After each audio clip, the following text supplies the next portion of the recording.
Today, the world stands at a turning point where even a small spark in the Middle East could ignite a much larger global fire. The rising tension between the United States and Iran is not just a dispute between two nations, it is a question of global power balance. And the biggest question right now is this: are we moving closer to a new major war? Over the past several weeks, military movements across the Middle East have intensified. The United States has repositioned naval assets and air power throughout the region, reinforcing its presence as a signal of deterrence. At the same time, Iran appears to be activating elements of its proxy network. Iraq, Syria, Lebanon, and Yemen increasingly resemble interconnected arenas of influence and confrontation. This may not be a declared war, but it is undeniably a shadow war unfolding in real time. Officially, the U.S. position is clear: it will protect its troops and its allies. However, the situation on the ground is far more complicated. Iran has consistently avoided direct, large-scale confrontation, yet it continues to apply pressure through indirect means. Using proxy groups, leveraging regional instability, and maintaining strategic ambiguity have long been central elements of Tehran's approach. This allows Iran to challenge U.S. influence while minimizing the risk of full-scale retaliation. So, why is the United States so sensitive about developments in this region?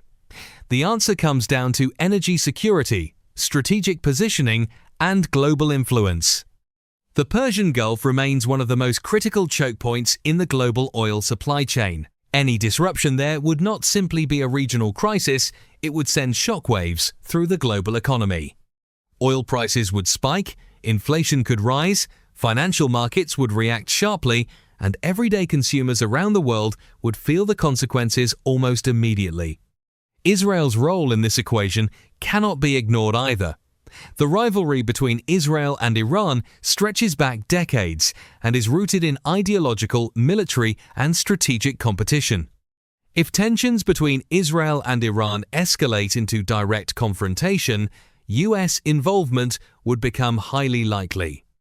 And if the United States becomes deeply involved, global powers such as Russia and China would inevitably respond diplomatically, strategically, or economically. What begins as a regional conflict could quickly transform into a broader arena of great power competition. China has already expanded its economic diplomacy across the Middle East, strengthening infrastructure and trade partnerships through its Belt and Road Initiative. Russia continues to maintain a military footprint in Syria and positions itself as a regional power broker. Both nations have strategic reasons to prefer that the United States remain heavily engaged or distracted in Middle Eastern conflicts. Such entanglement can shift Washington's focus away from other global theaters. Perhaps the most dangerous factor in this situation is miscalculation. History shows that wars often begin not from deliberate plans, but from misunderstandings, misread signals, or unintended escalation. A drone strike, a missile interception, or a misidentified target could rapidly spiral beyond control. Once nations climb the escalation ladder, climbing back down becomes increasingly difficult. Domestic politics also play a critical role. In the United States, election cycles often influence foreign policy messaging. Demonstrating strength abroad can become part of domestic political strategy. In Iran, economic pressure from sanctions, currency instability, and public dissatisfaction creates internal strain. At times, external confrontation can be used to consolidate domestic unity. These internal dynamics on both sides complicate efforts at de-escalation. So, is a full-scale war inevitable? At this point, the signals are mixed. Neither side appears to actively seek an all-out war. Both Washington and Tehran understand the immense costs such a conflict would bring. However, both sides are also clearly communicating red lines.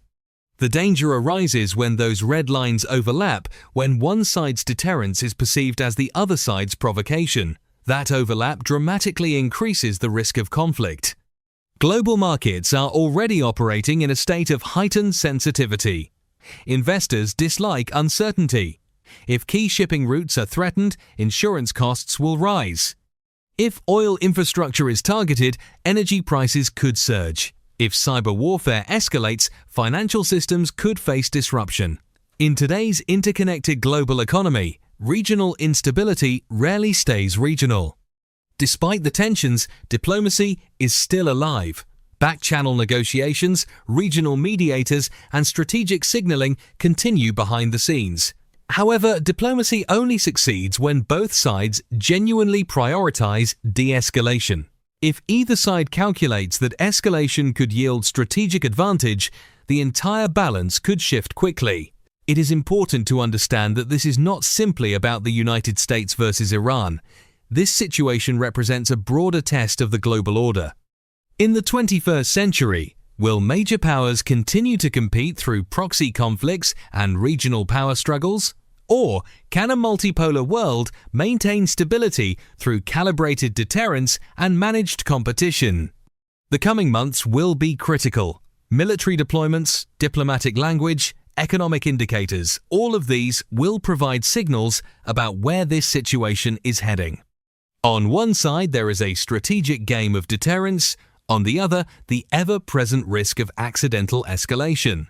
For anyone who follows global geopolitics, this moment cannot be ignored. The Middle East has historically served as a flashpoint in world politics. When tensions rise there, the ripple effects are felt from Washington to Beijing, from financial markets to energy consumers worldwide. So, are we approaching the big one? It may be too early to say definitively. However, the risk level is clearly elevated.